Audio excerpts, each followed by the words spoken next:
여러분, 오늘 부활 후 첫째 주일입니다. 보통 우리가 이렇게 부활 주일 후 첫째 주, 둘째 주 이렇게 절기가 시작되는데요. 오늘 부활하신 주님이 우리 안에 다시 부활의 영으로 우리를 회복시켜 주실 줄 믿습니다. 이게 부활의 능력입니다. 죽음 이후에 우리가 부활할 겁니다. 그건 확실합니다. 그런데 오늘 그 부활이 어떤 의미가 있을까? 저와 여러분의 죽어가던 모든 것들이요, 다시 살아날 수 있도록 힘을 주시는 그 하나님이 오늘 우리의 예배 가운데 우리를 이끌어 주실 줄 믿습니다. 여러분, 예수님 십자가에 죽기 전에 제자들의 모습을 보면 한심하기 그지없잖아요. 한결같이 다 주님을 떠났고요, 한결같이 다 주님이 부활하신다는 걸 믿지 않았고요. 여인 몇 사람만 마가복음 16장에 보면 예수의 무덤에 가서 시체를 거두려고 찾아간 것밖에 없습니다. 그런데 부활의 주님을 다시 만나고 난 다음에 그들의 삶은요, 완전히 다른 인생을 살아갑니다. 여러분, 그들이 마가의 다락방에 모여 그리스도가 죽으신 것 그리고 떠나신 것을 아쉬워하며 기도하는 자리에 사도행전 2장 1절로부터 보면 그곳에 성령이 임하게 돼요. 갑자기 하늘에서 세찬 바람이 부는 듯한 소리가 나고 온 집안에 그 소리가 가득하고 불길이 솟아올 때 혓바닥처럼 갈라지는 것 같은 혀들이 그들에게 나타나 각 사람 위에 내려앉았다. 마지막 4절만 읽을까요? 시작. 그들은 모두 성령으로 충만하게 되어서 성령이 시키시는 대로 각각 방언으로 말하기 시작하였다. 그리고 뭐가 되냐면 증인이 됩니다. 여러분, 제가 증인에 관해서는 여러 번 말씀드린 적이 있습니다. 증인이란 내가 목격하고 실제로 경험한 것을 가지고 법적인 책임을 지고 말하는 게 증인이에요. 나는 봤습니다. 내가 분명히 이게 이렇게 되는 걸 목격했습니다. 내가 이 일의 증인입니다. 내가 여기에 맹세합니다. 이게 증인이에요. 제자들은요, 증인이 됐습니다. 그 중에 가장 드라마틱하게 증인으로 바뀐 사람이 베드로예요. 여러분, 사람들이 방언을 가지고 시비 걸 때 14절부터 16절까지 베드로가 11사도와 함께 일어나 목소리를 높여서 엄숙하게 말합니다. 유대 사람들과 모든 예루살렘 주민 여러분, 이것을 아시기 바랍니다. 내 말에 귀를 기울이십시오. 지금 아침 9시입니다. 그러니 이 사람들은 여러분이 생각하듯이 술에 취한 것이 아닙니다. 이 말은 하나님께서 예언자 요엘을 시켜서 말씀하신 대로 된 것입니다. 여러분, 마태복음 27장의 베드로의 모습이 기억나시나요? 26장, 27장 그 비열하기 짝이 없는, 예수를 모른다고 조롱하며 한 여종 앞에서 처참하게 무너졌던 베드로가요, 온 예루살렘 주민들에게 말합니다. 내 말에 귀를 기울이십시오. 성령이 임하게 될 것이라는 예언이 이루어졌습니다. 사랑하는 여러분, 모든 그리스도인은 예수의 부활을 체험하고 성령의 은사를 체험하고 각자 흩어져 복음의 전달자가 됐습니다. 여러분, 오늘 부활을 체험한 우리에게도요, 이런 하나님의 영이, 하나님의 능력이 임하기를 주의 이름으로 축복합니다. 쉽진 않아요. 왜? 우리는 늘 세상과 마주하잖아요.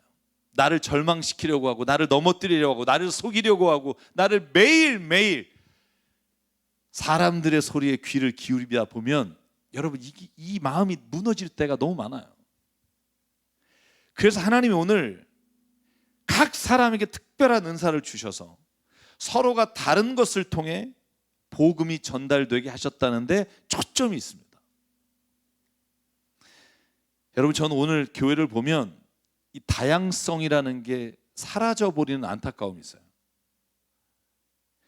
어떤 평균적인 신앙인의 모습을 정해놓고 이 평균적인 모습이 되지 않으면 그 사람은 올바른 그리스도인이 아니다라고 우리가 말을 하는 경우가 얼마나 많은지 몰라요. 예를 들면 제자훈련 같은 거예요. 초입부터 마지막 단계까지 마치지 않으면 뭘 하지 못한다. 틀린 말은 아니에요. 기본적으로 우리가 그리스도인으로서 무엇을 믿고 어떻게 고백하는지 중요해요. 그런데 그 안에 정말 수많은 사람들의 다양한 모습과 그가 가지고 있는 생각들과 그가 누리고 있는 삶의 자리를 보면 이 획일적인 것이 좋은 게 아니라고 저는 확신해요. 세상은요, 늘 사람에 대해서 어떤 평균치를 정해놓고 그 기준에 도달하지 못한 사람을 나고자라고 낙인을 찍어요. 어느 대학을 혹은 어떤 직업을 어느 정도는 갖추지 않으면 여러분의 사위나 며느리로 받아들이지 않으려고 해요. 이게 우리가 가지고 있는 기준치라는 거예요. 정해진 기준에 미달한 사람은 능력이 없다고 규정하고 교회에서도 그렇게 우리가 평가하는 경우가 얼마나 많은지 몰라요. 그런데 저는요, 여러분, 하나님은요 그런 분이 아니라고 믿어요. 하나님 우리를 창조하실 때는요 독특하게 창조하셨다고요. 각자마다 가지고 있는 아주 그 독특함을 하나님께서는 특별히 사랑하신다고요. 여러분 믿으십니까? 오늘 제가 그 얘기를 하려고 해요. 하나님은 그 다른 것이 특별함으로 드러나게 하시고, 그러므로 인해 사람의 가치를 모두가 다 하나님이 동등하게 주셨음을 깨닫기를 원하신다고. 그런데 그리스도인 우리도 사람을 볼 때 이 정도는 돼야지, 이 정도는 누려야지, 이 정도는 갖춰야 그래도 그리스도인으로서 무슨 일을 할 수 있지라는 생각에 사로잡혀 우리가 사람을 세상의 기준으로 볼 때가 얼마나 많은지 몰라요. 특별히 여러분 자녀를 교육할 때 자녀가 이런 평균적인 사람 이상이 되기를 위해 때로는 그가 가지고 있는 특별한 창조성을 죽일 때가 있다는 걸 모르십니까? 획일적인 기준으로 평가하고 평균 이상의 삶을 살아가도록 강요하면서 그 아이가 진짜 하나님이 주신 특별한 것을 볼 수 없게 막아버리는 일이 얼마나 많은지 아십니까? 제가 작년에 사서 올해 읽은 책이 있어요. 그 평균의 종말이라는 책입니다. 이 저자인 토드 로즈라고 하는 사람은요 ADHD 판정을 받은 거예요. 여러분, 그러니까 집중력이 떨어지고요 사람들에게 왕따 되기 가장 좋은 판정이란 말이에요. 그래서 고등학교를 중퇴했어요.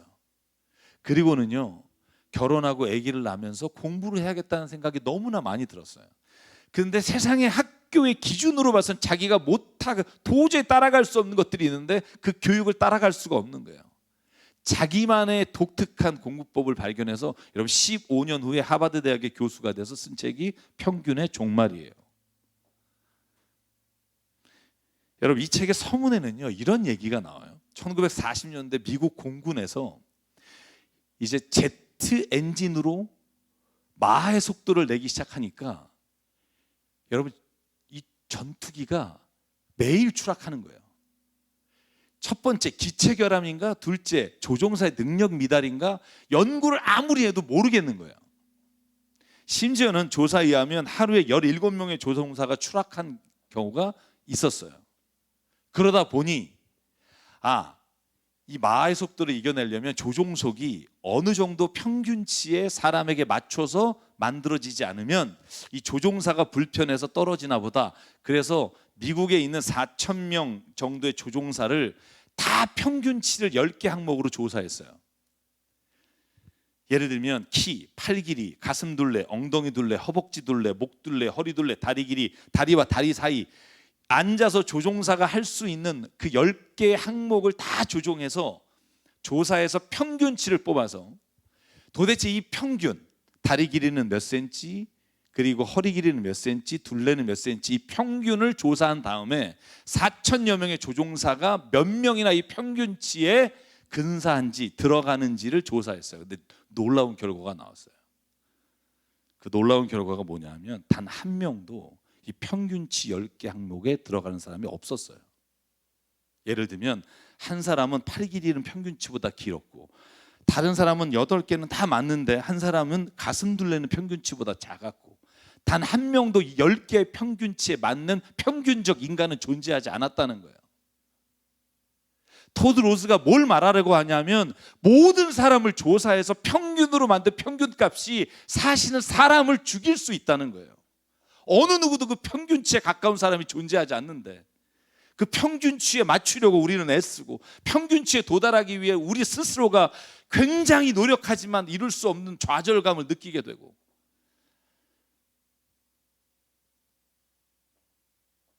제가 요즘 어느 분이 추천해서 나의 아저씨라는 드라마를 제가 몇 편을 봤어요. 하도 너무 좋다고. 근데 거기 1화에 나오는 단어 중에 제일 꽂힌 게 뭐냐면 정말 열심히 살아가는 직장인이에요, 주인공이. 근데 그에게 한 어린 소녀가 이렇게 말해요. 아저씨는 마치 성실한 무기징역수 같다고. 성실한 무기징역수. 성실하게 사는데 도대체 뭘 위해서 사는지, 얼굴에 기쁨이 있는지. 여러분, 우리가 정해놓은 평균치를 따라서 살려고 애쓰고, 그래도 사람들이 인정하는 그걸 얻기 위해 우리가 목말라 하면서 달려가는데 도대체 우리가 그것을 통해 얻은 게 뭐냐고요.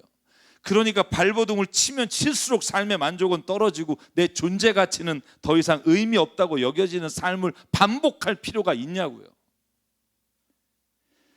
하나님은 우리를 그렇게 보시지 않으신다고요. 하나님은 우리를 보실 때 사람들이 정해놓은 평균값으로 보시는 게 아니라 하나님이 창조한 당신에게 주신 그 특별함을 보시고 우리를 오늘 부르시고 우리의 삶에 우리를 바라보시고 우리의 인생길을 그렇게 이끌어 가시기를 원한다고 저는 믿습니다. 다른 사람과 비교해서 내가 이 정도는 누리며 살아야지가 아니라 다른 사람에게는 없는 나만의 주신 그 독특함과 특별함이 다른 아무것도 없어도 내가 살만한 이유가 되고 살아가면서 힘이 되고 살아가면서 누군가에게 줄 수 있는 하나님의 사랑의 원천이 될 수 있는 거, 이게 하나님이 창조하신 세상 가운데 주신 아주 특별한 은혜라고 저는 믿습니다. 여러분, 오늘 저희가 읽은 본문 고린도서 12장이요, 우리가 은사장이라고 그래요. 은사, 성령의 은사에는 이런 것들이 있습니다. 여러분 한번 읽어볼까요? 8절부터 10절에 이렇게 나와요. 어떤 사람에게는 성령을 통해 지혜의 말씀을, 어떤 사람에게는 같은 성령을 따라 지식의 말씀을, 어떤 사람에게는 같은 성령으로 믿음을, 어떤 사람에게는 같은 성령으로 병 고치는 은사를, 어떤 사람에게는 기적을 하는 능력을, 어떤 사람에게는 예언하는 은사를, 어떤 사람에게는 영을 분별하는 은사를, 어떤 사람에게는 여러 가지 방언을 말하는 은사를, 어떤 사람에게는 방언을 통역하는 은사를 주십니다. 여러분, 그래서 은사를 영어로 spiritual gift라고 말해요. 때로는 special gift라고 말해요. 하나님이 주신 영적인 선물이에요. 누구에게나 똑같은 걸 주셔서 누가 잘하나 경연대회를 하는 게 아니라 어떤 사람에게는 그에게 독특한 하나님이 주신 그 특별함을 주셔서 그 특별한 사람이 모여서 아름다운 몸을 이루어가는 그 아름다움이 하나님이 창조하시고 세상을 보시면 토브, 너무 좋다. 똑같아서 좋은 게 아니라 그 다름 안에서 한 몸을 이루어가는 게 너무 좋다. 하나님이 우리를 본래 보신 게 그거라는 거예요. 다름이 너무 독특해서 좋은 것, 이게 하나님의 시선이에요. 그러니까 하나님은 하나님이 원하시는 대로 각 사람에게 은사를 주셨습니다. 그런데 이 세상의 아름다운 신비, 이것을 통해 사람들은 그 아름다움을 느끼는 게 아니라 다르다는 이유로 차별하는 이야기가 고린도서 12장 15절부터 나와요. 뭐라 그래요? 발이 말하기를 난 손이 아니니까 나는 네 몸에 속하지 않아. 그런다고 발이 몸에 속하지 않습니까? 귀가 말하기를 나는 눈이 아니니까 몸에 속하지 않아. 그런다고 귀가 몸에 속하지 않습니까? 21절 같이 읽어볼까요? 시작. 그러므로 눈이 손에게 말하기를 너는 내게 쓸데가 없다 할 수가 없고, 머리가 발에게 말하기를 너는 내게 쓸데가 없다 할 수 없습니다. 아멘. 너는 이 정도도 안 됐으니까 나하고 얘기할 상대가 아니다 라고 말하는 것이 하나님 보시기에 너무나 부끄러운 사람의 모습이에요. 여러분, 이건 성령의 은사에만 적용되는 게 아니라고 저는 믿어요. 하나님이 창조하신 이 세상의 모든 인류에게 하나님이 주신 그 특별함, 그것을 볼 수 있는 눈을 가지는 게 저는 그리스도인이며, 교회가 그 일을 위해 우리가 세상과는 다른 기준으로 볼 수 있는 시선을 갖게 되는 것, 이게 믿음이라고요. 그 특별함을 보지 못하면 우리는 또다시 우성과 열성이라는 기준으로 사람을 나누고 열성을 도태시키고 우성을 더 활성화시켜야 한다는 나치의 생각들에 빠질 수도 있다는 위험을 보십시오. 여러분, 요즘 미국에서 일어나는 인종차별 범죄 너무나 잘 알잖아요. 지난 16일에 아틀란타에서 일어난 그 인종차별적 살인사건을 너무나 기억하잖아요. 여러분, 덴버에 제 친구 목사가 있어요. 여기 와서 설교도 한번 하신 그 최영락 목사님에서 1시간 거리에서 살인사건이 일어났대요. 두렵대요, 밖에 나가기가. 그런데 여러분 솔직히 말해서 우리나라는 안 그런가요? 제가 인권보호센터나 아니면 제가 설교 가고 있는 여주에 있는 혹은 어디에 있는 외국인 노동자분들 사례를 보면요, 결코 우리나라 사람이 미국에서 경험한 것보다 총이 없어서 그렇지 더 많은 차별을 대하고 있다는 걸 분명히 알아야 돼요. 불과 30-40년 전에 차별당하는 입장에서 이제는 차별하는 입장이 돼서 우리의 생각들이 얼마나 바뀌었는지 아세요? 그래도 외국인들이 오니까 우리나라가 이렇게 돼 라는 말이 우리 입에서 공공연히 나와요. 서로의 다름을 인정하는 게 아니라 너와 나는 다르다는 이유로 차별하며 죽이려고 하는 세상이 하나님께서 바꾸시기 원하는 세상이며, 하나님이 본래 창조하신 하나님의 그 독특함과 특별함을 저는 우리 그리스도인이 세워가기를 원하신다고 믿습니다. 여러분, 그래서 고린도서 12장 18절에 보면 이 다양한 걸 누가 만들었는지 아니? 여러분, 이렇게 말하는 거예요. 있잖아, 실은 하나님께서 원하시는 대로 우리 몸에다가 각각 다른 여러 지체를 두셨습니다. 전체가 하나의 지체로 되어 있다고 하면 몸은 어디에 있습니까? 그런데 실은 지체는 여럿이지만 몸은 하나입니다. 다 다르지만 그래서 특별하지, 그래서 불편하지 않은 게 하나님의 창조 안에 있는 모든 창조물의 모습입니다. 사랑 여러분, 그런데 오늘 사도 바울은요, 한 가지를 더 추가해요. 저는 이게 굉장히 하나님이 가지고 계시는 위대함이라고 봐요. 세상과 완전히 다른 거. 22절과 23절을 읽죠. 저는 이 말씀이 오늘 저에게 주신 하나님의 음성이 되길 바라요. 우리가 가는 곳마다 이런 마음으로 사람을 보기 원하고, 우리가 평균치로 생각하는 것이 아니라 하나님의 눈으로 볼 수 있기를 원해요. 22절 23절 같이 한번 읽을게요. 시작. 그뿐만 아니라 몸의 지체 가운데서 비교적 더 약하게 보이는 지체들이 오히려 더 요긴합니다. 그리고 우리가 덜 명예스러운 것으로 여기는 지체들에게 더욱 풍성한 명예를 덧입히고 볼품없는 지체들을 더욱더 아름답게 꾸며줍니다. 아멘. 하나님 보시기에는요, 인간 구실을 못한다, 저 사람은 왜 저러냐라고 말하는 그가 오히려 볼품 없어 보이지만 더 아름답게 이 몸을 꾸며주는 것을 볼 수 있어야 된다는 거예요.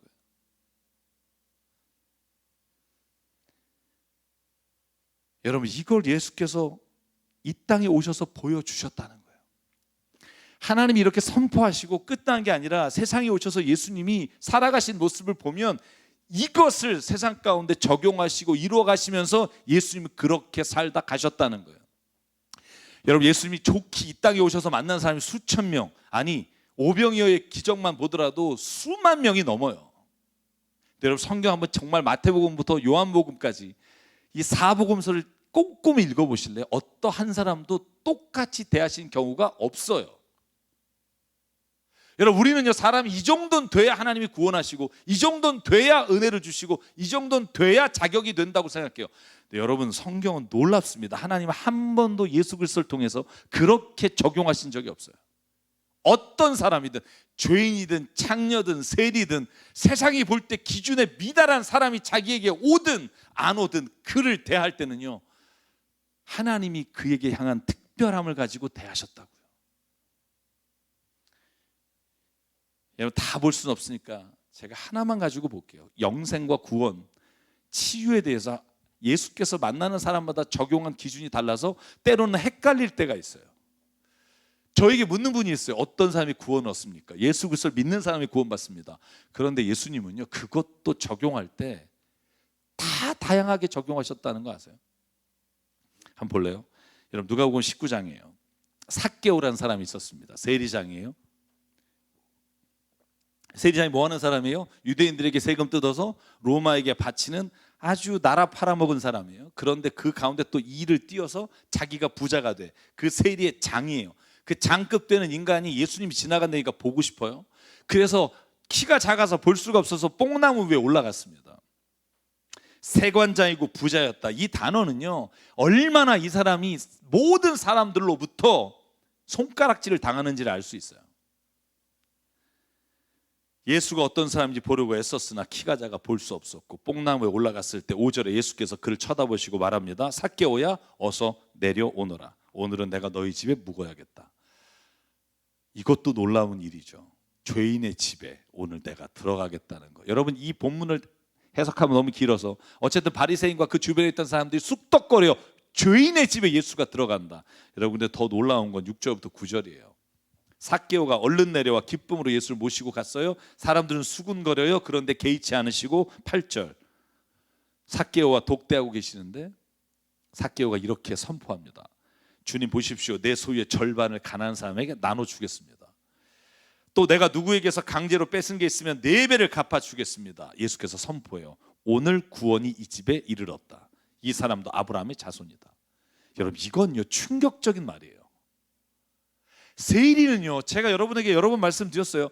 법정에서 증언도 못 써요. 왜? 기본적으로 죄인이라 거짓말을 밥 먹고 사니까 네가 증언할 자격이 없다고 해서 세일이는요, 아무리 증언을 하려고 해도 증언도 못하는 사람의 집에 구원이 이르렀고 아브라함의 자손이라고 선포하는 거 보고 피가 거꾸로 흐르지 않겠습니까? 어떤 사람이 평균적으로 봐서 미달인 인간에게 구원을 선포하시는 예수가 마음에 들지 않죠.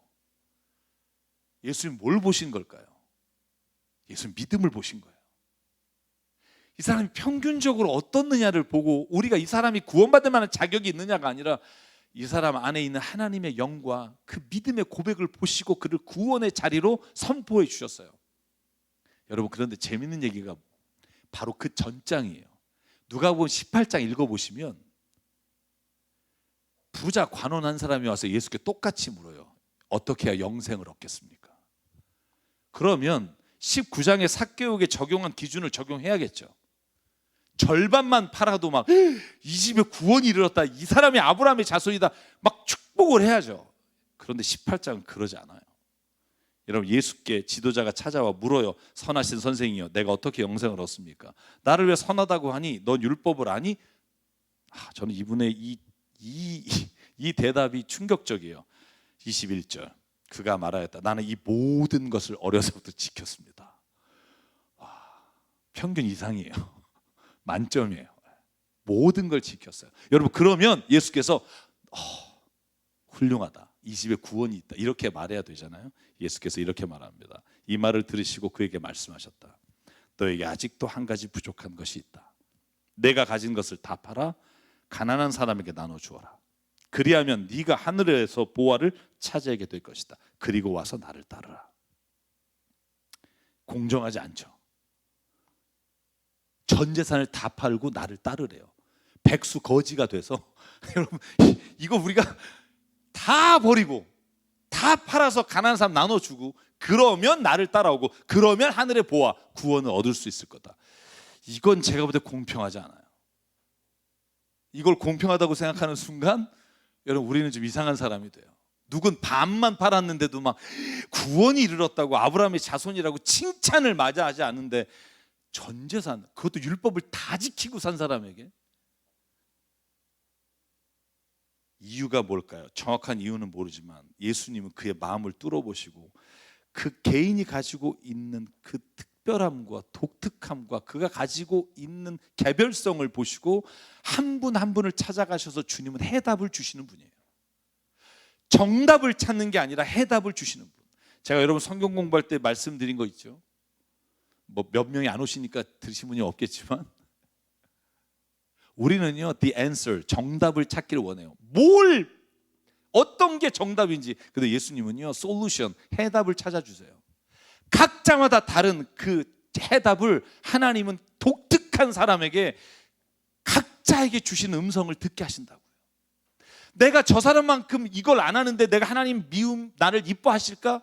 이뻐하신다고요. 왜? 하나님은 다른 사람과 비교해서가 아니라 당신이 가지고 있는 당신을 향한 특별한 계획 안에서 당신을 바라보고 계시기 때문에. 여러분, 그런데요, 이것보다 더 심한 이야기가 나와요. 마태복음 15장이에요. 전 이야기를 읽고 처음에 실망했어요. 왜냐하면 21절에 보면 예수께서 두로와 시돈 지방으로 가셨습니다. 이방 지역이에요. 그곳에서 가나안 여자, 이방 여인이 찾아와서 이렇게 외칩니다. 다윗의 자손 주님, 나를 불쌍히 여기십시오. 내 딸이 귀신이 들려 괴로워합니다. 여러분, 보통 때 극률한 예수의 모습이면 딸아 어디 있니? 네 딸을 데려와라. 기도해 주셔야죠. 근데 예수님 24절에 매몰차게 대답해요. 나는 오직 이스라엘의 집을 잃은 자, 길을 잃은 어린 양들에게 보내심을 받았다. 그랬더니 그 여자가 무릎을 꿇어요. 주님, 나를 도와주십시오. 더 매몰차게 자녀들의 빵을 집어 개들에게 주는 것이 옳지 않다. 이 말 듣고면 피가 거꾸로 흐르지 않겠습니까? 여러분, 만약에 여러분이 같이 기도하는데 옆에 사람은 응답 다 해주고 내가 이렇게 기도하는데 매몰차게 다 거절하면 하나님, 이거 하나님이 정말 공평하신 분이냐고 안 그러겠어요? 저는 마지막 절 28절을 읽기 전까지는요, 예수님 이거 너무한 거 아닙니까? 28절을 읽으면 이렇게 돼 있어요. 같이 읽죠. 시작. 그제서야 예수께서 그 여자에게 말씀하셨다. 여자여, 참으로 내 믿음이 크다. 내 소원대로 되리라. 바로 그 시각에 그 여자의 딸이 나았다.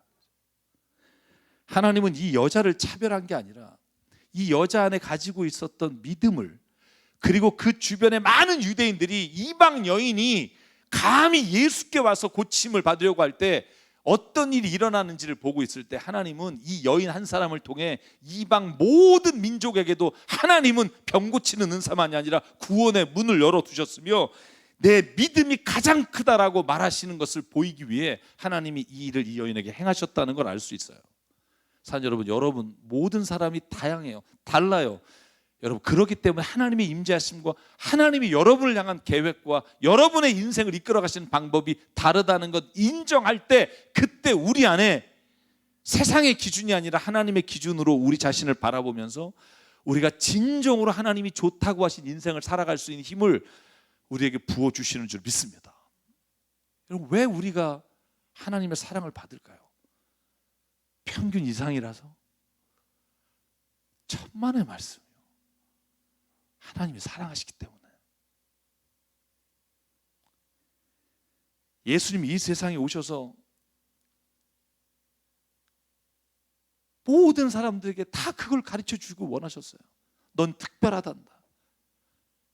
그런데 우리는 그 복음을 받아들여서 또다시 획일된 기준으로 사람을 보고 자녀를 키워요. 저희 딸이 고3이잖아요. 고3인데 뭐 이렇게 일을 많이 하는지 몰라요.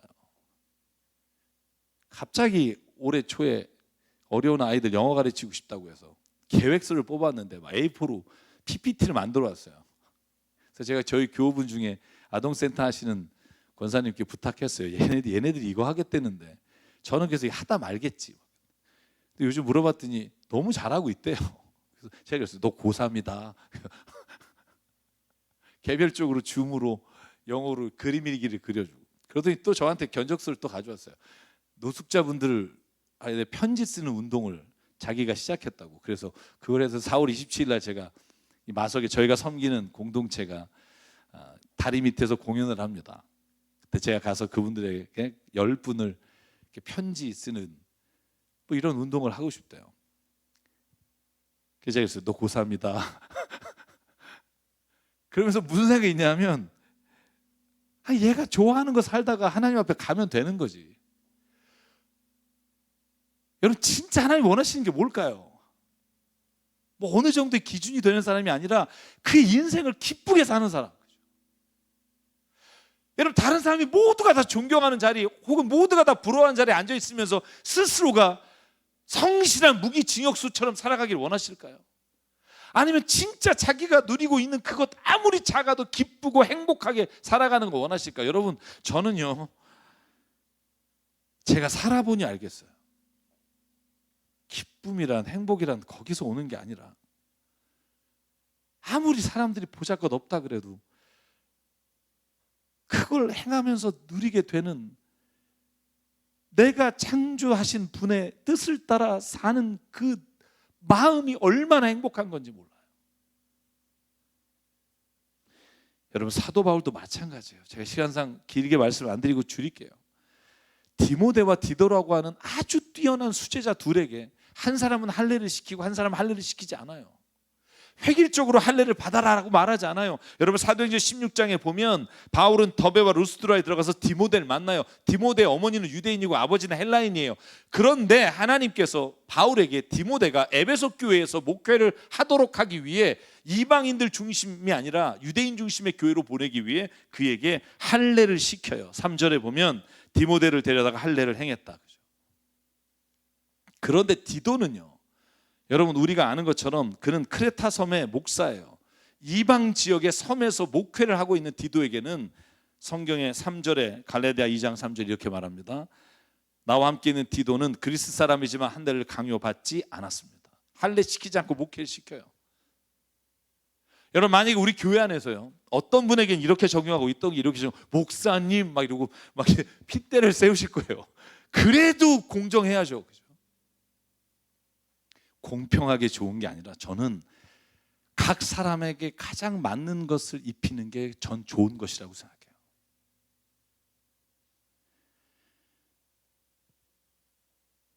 바울은요, 주변 사람이 어떻게 볼까를 신경 쓴 게 아니라 이 사람이 특별한 것을 어떻게 하면 빛을 발할 수 있게 해줄까, 그게 우리가 보는 사람에 대한 가치고, 우리가 교회 안에서나 세상에서 사람을 보는 눈이라면 세상은 달라질 것 같아요. 사랑하는 성도 여러분, 오늘 하나님의 창조와 은사를 주시는 방법이 이렇게 다양하고 특별한데, 우리가 세상을 보면서, 나 자신을 보면서 어떤 평균 이상의 삶을 살지 않거나 평균적이지 않은 것 때문에 고민하며 여러분 힘들어하는 삶을 살아가지 않길 주의 이름으로 축복합니다. 하나님 보시기에 여러분 모두가 다 특별해요. 하나님은 나 자신을 다른 사람과 비교하는 게 아니라 오로지 있는 그대로 바라보시며 사랑한다고 말씀하십니다. 여러분께서 이사야 43장 4절, 제가 제일 좋아하는 말씀, 내가 너를 보배롭고 존귀하게 여겨 너를 사랑하였으니, 네가 뭐를 이뤘기 때문이 아니라 내가 너를 있는 그대로 보배롭고 존귀하게 여기며 너를 사랑하신다. 여러분 이 고백이 여러분에게 들리시길 주의 이름으로 축복합니다. 나를 사랑하셔서 아무 이유가 없어요. 이게 저는 기독교가 가지고 있는 가장 강력한 메시지. 내가 힘들고 지치고 쓰러지고 어떤 상황에서 넘어질 때도 예수 그리스도께 나올 수 있는 이유, 내 모든 상황과 내 모습이 아니라 내 있는 그대로를 사랑하시는 유일한 분이시기 때문에. 여러분 얼마 전 제가 방송할 때 달빛마을이라는 찬양 사역자가 나왔어요. 여러분 아시는지 모르겠어요. 저는 그 찬양 처음 들었는데, 너를 선택한다라는 찬양이에요. 제가 부르고 싶은데 다음에 이분이 직접 와서 부르시기로 했으니까. 가사가 이래요. 귀하고 아름다운 나의 사람아, 나의 모든 마음을 너에게 준다. 나의 기쁨아, 나의 사랑아, 나는 언제나 너를 선택한다. 어떤 이가 세상을 다 준다 해도 나는 언제나 너를 선택한다. 내 모든 것을 포기하는데도 나는 너를 선택한다. 어디에 있든지 무엇을 하든지 상관하지 않고 너를 사랑한다. 내가 나를 사랑하지 않아도 상관하지 않고 너를 사랑한다. 나의 행복아, 나의 사랑아. 네가 잘난 사람이 아니어도 다른 사람들이 손가락질해도 난 항상 변함없이 나는 언제나 너를 선택한다. 어떤 이가 세상을 다 준다 해도 나는 언제나 너를 선택한다. 내 모든 것을 포기한데도 나는 너를 선택한다. 너를 사랑한다. 나는 너를 선택한다. 이런 찬양이에요. 이걸 듣고 얼마나 울었는지 몰라요. 이게 나라는 거. 네가 잘난 사람이 아니어도 손가락질을 해도, 와, 이게 하나님의 사랑이라는 거. 잊지 마십시오. 하나님이 이렇게 여러분을 바라보시고 이렇게 우리가 살아가길 원하시고, 이 시선으로 우리가 누군가를 보기 원하시고, 이 마음으로 세상에서 사람들을 바라보며 살아가길 원하십니다. 다르다는 게 부족함일 수 있으나 특별함으로 볼 수 있는 것, 전 성경이 우리에게 주신 인간을 바라보는 시선이라고 믿습니다. 산 여러분, 지금의 모습이 실망스러우십니까? 다른 사람과 비교해 보면 너무나 차이가 나서 감히 내가 이제 주님 앞에조차 나올 수 없습니까? 그렇지 않습니다. 하나님 오히려 그 모습 때문에 당신을 사랑하시고요, 그 모습 때문에 당신과 함께 있길 원하시고요, 그 모습 때문에 당신에게 오늘도 끊임없이 사랑한다고, 끊임없이 너밖에 안 된다고, 끊임없이 너 하나면 족하다고. 여러분, 그렇게 말씀하시는 그 하나님, 저는 그 하나님의 음성을 듣고 살아가는 삶과 그렇지 않은 삶이 너무나 다른 것을 내 자신의 인생에서 보게 돼요. 어제는 죽을 것 같았는데 하나님의 이 사랑한다는 말을 들으면 오늘 다시 살 수 있는 거, 이게 오늘 우리를 향한 그리스도의 은혜며 하나님의 사랑입니다. 저는 그래서 이 찬양을 같이 부르려고 해요. 내 모습 이대로 사랑하시네, 연약한 그대로 사랑하시네. 내 모습 이대로 사랑하시네, 연약함 그대로 사랑하시네. 나의 모든 발걸음 주가 하시나니 날 인도하소서. 내 모습 이대로 사랑하시네, 연약함 그대로 사랑하시네. 나의 모든 발걸음 주가 하시나니 날 인도하소서. 우리 함께 고백할까요? 내 모습 이대로 사랑하시네, 연약함 그대로 사랑하시네. 나의 모든 발걸음 주가 하시나니 날 인도하소서. 아멘.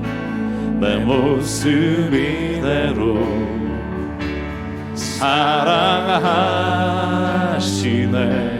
연약함 그대로. 아멘. 사랑하시네.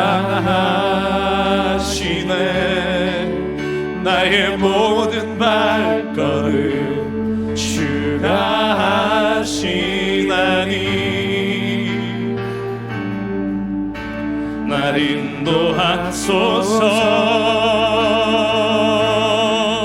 주의 날개 아래 거하는 것, 주의 임재 안에 거하는 것, 나의 가장 큰 소망, 나의 가장 큰 은혜, 주와 함께 동행하느니 주의 날개 아래 거하는 것, 주의 임재 안에 거하는 것, 나의 가장 큰 소망, 나의 가장 큰 은혜, 주와 함께 동행하느니 주의 날개 아래, 주의 날개 아래 거하는 것, 주의 임재 안에 거하는 것, 나의 가장 큰 소망, 나의 가장 큰 은혜, 주와 함께 동행하느니 아멘. 주의 날개 안에 거하는 것, 주의 임재 안에 거하는 것, 나의 가장 큰 소망, 나의 가장 큰 은혜, 주와 함께 함께 동행하느니. 우리 시간 함께 기도하겠습니다. 하나님, 내가 세상 사람과 비교해서 잘 될 때 느꼈던 그 자신감과 교만함이 어느 한순간 사라져 너무나 초라하고 너무나 연약한 내 모습으로 하나님 앞에 나갈 때조차 두려운 마음으로 갈 때가 있었음을 고백합니다. 그래, 주님, 결코 주님은 우리를 어떤 사람과 비교해서가 아니라 창조할 때부터 특별하게 존귀하게 나를 사랑하셨던 것을 알기에 오늘 이 시간 주님 있는 이 모습 그대로 주님 앞에 갑니다. 오늘 주님 나를 받아주시는 줄 믿사오니 내 안에 주님, 세상에 주님 편인이 아니라 평안함, 주의 평강으로 이 시간 채워주시옵소서. 오늘 말씀을 기억하며 이 시간 주님 앞에 그렇게 살기를 다짐하며 함께 기도하겠습니다. 사랑과 은혜 하나님 감사합니다. 오늘도 내가 주님 안에 거합니다. 내가 너무나 부족하기에, 내가 너무나 힘들기에, 내가 너무나 내 스스로 살아갈 수 없기에 하나님 앞에 뜻을 구하는 하나님의 인도하시는 아버지 하나님, 나를 붙잡아 주시옵소서. 나의 이 고난 성격, 내가 알지 못하는 나의 부족함, 나의 교만함과 절망, 이 허무함과 안타까움, 예수 그리스도 안에서 살 소망을 주시옵소서. 아버지 하나님, 오늘도 내 안에 아직도 부끄러워하며 아직도 세상의 평균치를 따라 살아가고 이 정도는 누려야 행복하다 우리가 스스로를 괴롭히는 삶을 아버지 하나님 이제 멈추게 하시고 주의 임재 안에, 주의 동행하심 안에 주님이 오늘 나와 함께 하신 은혜가 얼마나 큰지를 보게 하여 주시고 그 마음을 따라 살 수 있는 하나님 역사하여 주시고 하나님 인도하여 주시옵소서. 성령이 우리 안에 거하시고 우리에게 말씀해 주시고 우리를 인도해 주시옵소서. 사랑과 은혜 하나님, 비록 내 자신의 모습이 실망스럽고 다른 사람과 비교해 너무나 연약한 부분을 잘 알고 있기에 오히려 주님께 가까이 가기를 원합니다. 세상에 어떤 사람도 나를 위로하거나 나를 안아주기 전에 너가 누구인지를 보여달라고 요청하지만 이미 나의 모든 것 다 아심에도 먼저 사랑하시고 나보다 먼저 아파하시는 분이 예수 그리스도이심을 믿기에 오늘 이 시간 내 모습 이대로 주님 앞에 나옵니다. 하나님, 세상의 모든 소리에 귀닫게 하시고 창조주께서 나의 하나님께서 나에게 하시는 음성을 귀 기울여 듣는 우리가 되게 하여 주시옵소서.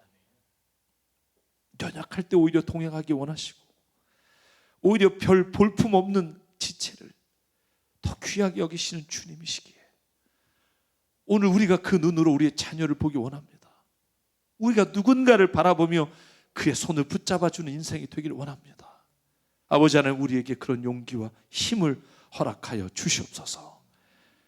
우리에게 주신 생명과 시간과 달란트와 모든 물질이 주님이 주신 선물이며 그 선물을 오직 주님께 이 시간 드립니다. 하나님의 나라와 뜻을 위해 사용해 주시옵소서. 이제는 우리 주 예수 그리스도의 은혜와 하나님 아버지의 무한하신 사랑과 성령님의 감동, 감화, 충만, 교통, 위로하심이 한순간에 가장 괜찮은 사람으로 여기다가도 한순간 가장 낮은 자리에서 울고 있는 우리를 사랑하시는, 또한 그 사랑을 받고 살아가기를 원하는 여기는 한 분 한 분 머리 위에, 그 가정과 일터 위에 주님 세우신 새삼교회 위에 지금부터 영원토록 함께 하시기를 간절히 축원하옵나이다. 아멘.